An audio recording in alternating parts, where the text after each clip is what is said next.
శ్రీ వాసుదేవాయ నమః. శ్రీమద్భగవద్గీతాపారాయణం. ప్రథమ అధ్యాయము. అర్జున విషాదయోగము నుండి నిన్నటి వరకు 25వ శ్లోకం వరకు పారాయణం చేసినాము. నేడు 26, 27 శ్లోకములను పారాయణం చేయుదుము. 26వ శ్లోకము.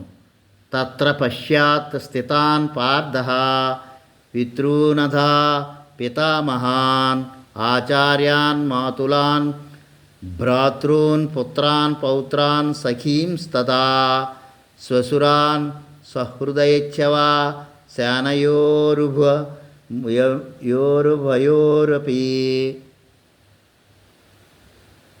27వ శ్లోకం. తాన్ సమీక్ష్య సా కౌంతేయః సర్వాన్ బంధూవనస్థితాన్ కృపయా పరయానిష్టో విదిశదన్ని దమబ్రవీత్. శుభకరం.